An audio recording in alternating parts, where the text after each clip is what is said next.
Bruce Willis est un célèbre acteur, producteur et musicien américain. Il était l'un des acteurs les mieux payés d'Hollywood jusqu'à ce que sa carrière soit interrompue par une maladie soudaine. Dans cette vidéo, nous raconterons l'histoire de la carrière du célèbre acteur, ainsi que la façon dont Bruce Willis vit et combien il gagne.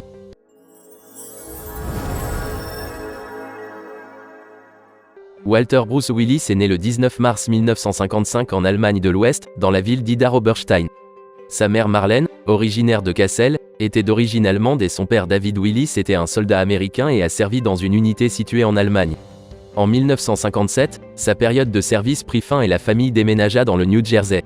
Bruce était l'aîné de 4 enfants et a une sœur, Florence, un frère, David et un frère, Robert. Mais il est décédé en 2001 d'un cancer du pancréas. En Amérique, Marlène a obtenu un emploi à temps partiel en tant qu'employé de banque et David Senior a travaillé au fil des années comme soudeur, mécanicien ou ouvrier d'usine. Bruce avait un merveilleux sens de l'humour depuis son enfance, aimait s'amuser, mais en même temps il avait un grand respect pour les adultes. Le garçon a bien étudié à l'école, mais jusqu'à l'âge de 9 ans, il a souffert d'un grave bégaiement. Bruce a découvert par hasard un remède à cette maladie. Il a auditionné pour un rôle dans le club de théâtre de l'école et il s'est avéré que lorsqu'il joue sur scène, son bégaiement disparaît sans laisser de traces. Il a donc commencé à jouer régulièrement sur scène et a rapidement surmonté complètement son trouble de la parole, tout en gagnant en confiance en lui. Peu à peu, il a commencé à gagner le respect de ses pairs et, au lycée, il a pris la place de président du conseil étudiant. Bruce aurait pu devenir un excellent élève, mais il croyait que l'essentiel à l'école était de s'amuser et non d'étudier du tout. Après avoir obtenu son diplôme d'études secondaires, notre héros a obtenu un emploi d'agent de sécurité à la centrale nucléaire de Salem, puis a été chauffeur de bus pour le personnel de l'entreprise chimique DuPont, où travaillait son père. Et s'est même essayé comme détective privé. Mais aucun de ces emplois ne pouvait lui apporter une satisfaction morale et Bruce décida de devenir acteur professionnel. Il est entré à la Montclair State University pour suivre un cours d'art dramatique. Cependant, en 1977, il abandonne ses études universitaires après sa première année et s'installe à New York, où il auditionne régulièrement pour divers théâtres, mais il n'est accepté nulle part et il doit travailler comme barman, garde du corps, chauffeur de camion et serveur. Pendant son temps libre, il jouait de l'harmonica et se produisait avec son groupe. Ce n'est que des années plus tard que Bruce compléta ses études par correspondance. Au début, notre héros n'a reçu que des rôles épisodiques dans des pièces de théâtre et des productions télévisées peu connues. Mais un jour, il a eu de la chance, alors qu'il travaillait dans un bar, Bruce a été remarqué par un directeur de casting et invité à jouer un rôle dans le film The First Deadly Sin. Le jeune acteur n'a pas refusé d'apparaître dans des publicités, apparaissant par exemple dans une vidéo de Levi's. La percée de Bruce a eu lieu en 1984 lorsqu'il a auditionné pour le rôle principal dans la série télévisée Moonlighting. Avec une coiffure punk, un camouflage et une boucle d'oreille à l'oreille, Willis ne correspondait pas du tout au type de détective privé. Mais le réalisateur Glenn Gordon Caron a vu de l'audace et du charisme chez l'aspirant acteur. Ainsi, Bruce Willis a obtenu son premier rôle principal, ce travail lui a valu des prix Emmy et Golden Globe, et le prix de l'épisode a atteint $50 000.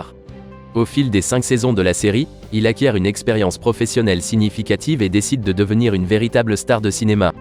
Il a sorti un album de musique qui a atteint la 14e place du classement Billboard 200, est apparu dans des épisodes de la série télévisée Miami Vice, Twilight Zone et a reçu des rôles dans les films The Return of Bruno, Blind Date et Sunset. Bientôt, notre héros a changé de rôle comique et a joué son rôle le plus célèbre, le policier John McClane dans le film d'action Die Hard, sorti en 1988. On peut dire que Willis a obtenu ce rôle par hasard, car avant lui, ce rôle avait été proposé à des stars de cinéma aussi reconnus que Arnold Schwarzenegger, Sylvester Stallone, Harrison Ford et Richard Gere. Mais ils ont tous refusé ce travail pour diverses raisons. Pour ce rôle, notre héros a gagné $5 millions. L'artiste a accepté de jouer dans les parties suivantes de la célèbre franchise, même si le premier film pour lui s'est terminé non seulement par une reconnaissance mondiale, mais également par une mauvaise santé. Selon l'idée du réalisateur, tous les plans du film auraient dû sonner à pleine puissance. Lors du tournage d'une des scènes de coups de feu, l'acteur a pratiquement perdu l'audition de l'oreille gauche. À cette époque, Bruce avait une liaison avec l'actrice Demi Moore, qu'il a rencontrée le 5 août 1987 lors de la première du film Stakeout. Et le 21 novembre de la même année, ils légalisent leur relation. Ce mariage a donné naissance à 3 filles Rumeur, Scout et Tallulah. En 1989, la filmographie de notre héros s'est enrichie de rôles dans des films tels que In Country, pour lesquels il a été nominé pour un Golden Globe, ainsi que dans la comédie romantique Look Who's Talking, où Bruce a exprimé le bébé Mickey et a reçu une rémunération de 10 millions. Viennent ensuite les films The Bonfire of the Vanities, les suites Die Hard et Look Who's Talking. Pour ces 3 films, Willis a reçu un total de $22 500 000. Il a joué dans le thriller Billy Badgate, Mortal Thoughts, Hudson Hawk et The Last Boy Scout, où il a gagné 14 millions de dollars. En 1992, sortent le thriller policier The Player et la comédie fantastique Death Becomes Her. En outre, la filmographie de l'acteur a été complétée par des rôles dans les films Striking Distance, Color of Night, Nobody's Fool et North. En 1994, Bruce apparaît à l'écran dans l'un de ses rôles les plus marquants, dans la comédie noire culte Pulp Fiction. L'acteur a reçu 800 000 $ pour son travail. En 1995, l'acteur a joué dans le film dystopique 12 Monkeys et dans le troisième volet, Die Hard with a Vengeance, pour un cachet de 15 millions de dollars. Et en 1996, le film d'action Last Man Standing est sorti, dans lequel Willis a gagné 16 500 000 $. Ensuite, Bruce a interprété les dessins animés Beavis and Butthead Do America et Bruno the Kid. En 1997, notre héros joue dans un autre film culte, le thriller de science-fiction The Fifth Element de Luc Besson, où il donne la réplique à Mila Jovovich. Au début, le réalisateur avait peur d'inviter un acteur aussi cher au rôle principal et pensait qu'il ne pourrait pas lui payer d'honoraires, mais de manière inattendue pour lui, Bruce a accepté des conditions plutôt modestes par rapport aux normes hollywoodiennes, simplement parce que le film l'intéressait. Après cela, Willis a joué dans le thriller The Jackal, où son co-star était Richard Gere.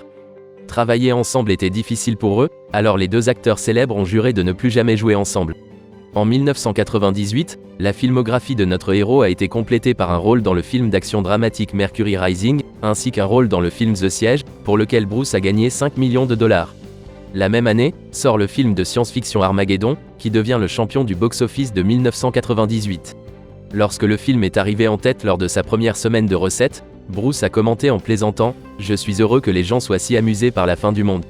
En travaillant sur ce film, notre héros a gagné 14 800 000 $.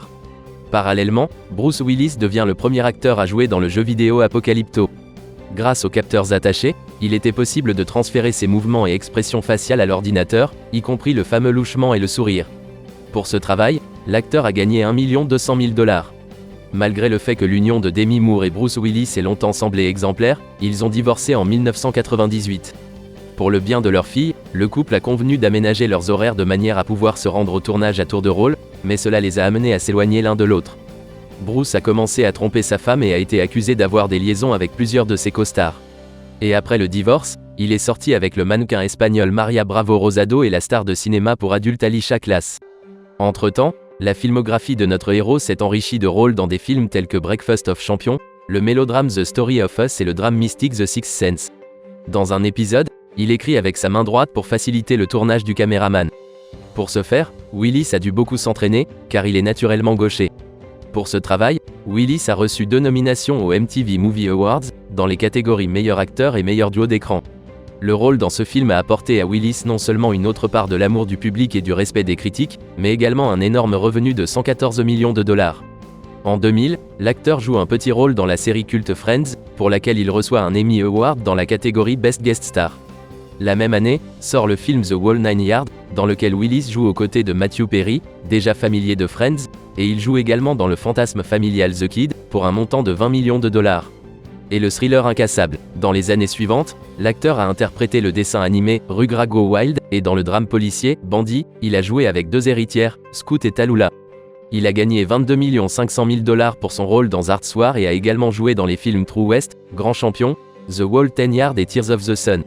À cette époque, parmi les passions de Bruce figuraient les mannequins Rachel Hunter et Emily Sandberg, l'actrice Nadia Bjorlin et Kim Cattrall.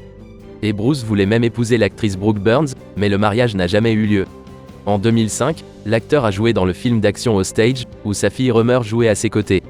La même année, sort le drame policier Sin City, réalisé dans le style d'une bande dessinée en noir et blanc. Ensuite, la filmographie de l'acteur a été reconstituée avec des rôles dans des films tels que Alpha Dog, Lucky Number 11, Fast Food Nation, 16 Blocks, et le dessin animé Over the Edge. Et en 2007, les films Perfect Stranger et Planet Terror sont sortis avec la participation de notre héros. Dans le film Live Free or Die Hard, Bruce Willis a réalisé la plupart de ses propres cascades et a gagné 25 millions de $. Viennent ensuite les films What Just Happened, Assassination of a High School President, Surrogate, Red, The Expendables, et la comédie d'action Cop Out. Entre-temps, des changements se sont produits dans la vie personnelle de l'homme. En mars 2009, il épouse le mannequin et actrice Emma Heming. Bruce a admis qu'il était tombé amoureux de la fille le premier jour de leur rencontre et avec l'avènement d'Emma, sa vie est devenue beaucoup plus heureuse. Dans ce mariage, notre héros a eu 2 autres filles Mabel et Evelyn. En 2010, Willis a participé à des films tels que Setup Catch 44, Les The Favorite, The Cold Light of Day, Moonrise Kingdom, The Expendables 2, Fire with Fire, et le thriller dystopique de science-fiction Looper. Les œuvres suivantes de l'acteur étaient G.I. Joe Retaliation, A Good Day to Die Hard, Red 2, Sin City Adam to Kill 4. Le film le mieux noté mettant en vedette Bruce Willis était Motherless Brooklyn. L'intrigue du film raconte l'histoire d'un détective atteint du syndrome de Tourette qui entame une enquête sur son partenaire assassiné. La même année, Bruce a exprimé un personnage dans The Lego Movie 2 et a également joué dans les suites d'Unbreakable, Split et Glass. De plus, à de rares exceptions près, la filmographie de l'acteur était exclusivement composée de films d'action, et souvent toutes ces scènes étaient tournées en une seule journée, comme par exemple dans ACTS of Violence, Out of Death et The Siege. En règle générale, Willis y apparaît au début du film, mais disparaît ensuite. Une explication de ce phénomène a été trouvée en 2022, lorsque la fille de Bruce, Rumeur, a rapporté que son père souffrait d'aphasie, une forme de démence dans laquelle les fonctions cognitives sont endommagées. Dans certains films, par exemple dans le film Glass, les répliques de l'acteur ont été délibérément raccourcies, car il lui devenait de plus en plus difficile de s'en souvenir. En 2022, des films d'action tels que Gasoline Alley, Wire Room, Wrong Place, Paradise City, deux parties de Detective Night et d'autres sont sortis avec la participation de Bruce. En janvier 2023, les téléspectateurs ont revu Willis dans le film d'action Detective Night Independence et le film d'action de science-fiction Assassin. Pour cause de maladie, Bruce Willis a dû se retirer de sa carrière et passe désormais du temps entouré de sa famille. Il reçoit régulièrement la visite de son ex-femme Demi, avec qui ils sont restés des amis proches après le divorce. Ils ont même pour tradition de se réunir avec tous les enfants pendant les vacances de Noël et d'organiser une soirée pyjama avec des jeux de société. Et les médias ont commencé à parler de plus en plus de l'héritage de l'acteur. Ils écrivent qu'il lègue sa fortune, estimée à environ 250 millions de dollars, à sa famille actuelle et à ses filles aînées. Dans le même temps, les filles aînées Rumeur, Scout et Tallulah ne recevront chacune qu'1 million de dollars. Au cours de sa carrière d'acteur, Bruce Willis a signé de nombreux contrats publicitaires. Par exemple, dans les années 80, il a collaboré avec la marque d'alcool Seagram et a reçu 7 millions de dollars pour cela. Et en 2009, Bruce est devenu le visage de la marque de vodka en échange de la possession d'une participation de 3,3% dans l'entreprise. L'acteur a également fait la publicité des voitures Subaru et Honda, de la marque de sport Nike et des batteries de voitures, se transformant pour cela en John McClane. La grande nouvelle était que Willis avait vendu les droits sur son image numérique, ce que ses représentants ont nié. Néanmoins, le double numérique de Bruce a été utilisé dans la publicité de la société russe Megaphone. Bruce Willis est le cofondateur d'une société de production qui a travaillé sur de nombreux projets avec sa participation. Toujours en 2001, notre héros a ouvert son propre studio d'enregistrement, Uptop Music Corporation, pour aider les jeunes musiciens à qui les grandes stations de radio et les maisons de disques renommées refusaient la coopération. Bruce était copropriétaire du restaurant Planet Hollywood. Notre héros a également investi dans l'immobilier. Ainsi, en 1988, lui et Demi Moore ont acheté un ranch dans la ville de Hailey, dans l'Idaho, et ont commencé à investir dans des entreprises locales, mais ne l'ont pas géré correctement et l'ont complètement abandonné après le divorce. En 2018, il a vendu le ranch pour 5 millions de dollars. Il a également vendu un penthouse à New York pour 18 millions de dollars, une villa aux îles Turques et Caïques pour 33 millions de dollars et un domaine dans le nord de l'État de New York pour 13 millions de dollars.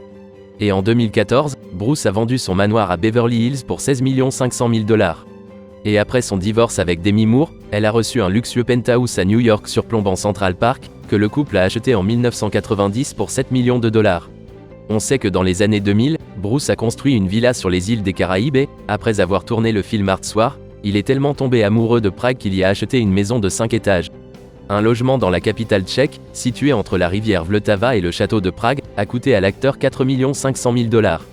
Actuellement, notre héros vit à Brentwood, en Californie, dans un manoir acheté il y a plusieurs années pour près de 10 millions de dollars. En matière de voitures, le cœur de Bruce appartient aux voitures américaines. Il constitue son impressionnante collection depuis de nombreuses années, comprenant une Dodge Charger, une Chevrolet Bel Air Nomad, une Shelby GT500, un pick-up Chevrolet 3100, plusieurs modèles de Chevrolet Corvette de différentes années, une limousine Lincoln Town Car, une Pontiac Firebird 400, une Bentley Continental GT Speed Le Mans Edition. Cependant, à la fin, notre héros s'est rendu compte qu'il était dépendant des voitures, alors il a décidé de leur dire au revoir. L'acteur a vendu la plupart des voitures aux enchères. Willis a également vendu 5 motos aux enchères et a utilisé les bénéfices pour aider les soldats et anciens combattants américains. À propos, Bruce Willis est devenu l'une des rares célébrités hollywoodiennes à soutenir la guerre en Irak. Il s'est même préparé à participer personnellement aux hostilités, mais son âge n'était pas adapté. Cependant, en septembre 2003, Bruce s'est rendu dans des bases militaires américaines dans la zone de conflit pour soutenir les soldats, il a joué pour eux en chantant des chansons. Et en 2007, il a offert $1 million à quiconque aiderait à retrouver et à neutraliser Oussama Ben Laden. L'acteur a également soutenu le droit aux armes à feu et a soutenu presque tous les candidats républicains. L'exception était Bob Dole, candidat à la présidence des États-Unis, car l'homme politique a critiqué Demi Moore pour son rôle dans le film Striptease. L'état de notre héros se détériore rapidement. Auparavant, l'acteur aimait lire et était verbeux, mais depuis longtemps il n'a pas lu de livre et toutes les compétences linguistiques lui sont devenues inaccessibles. En septembre 2023, l'épouse de l'acteur, Emma Heming, avait déclaré dans une interview que Bruce était dans un état grave. Selon elle, l'acteur est déconnecté de la réalité et ne comprend parfois pas exactement ce qui se passe autour de lui. Bruce Willis a donné au monde des dizaines de personnages charismatiques et mémorables. Même après la fin de sa carrière, notre héros restera à jamais gravé dans la mémoire du public. Quel film avec Bruce Willis préférez-vous ?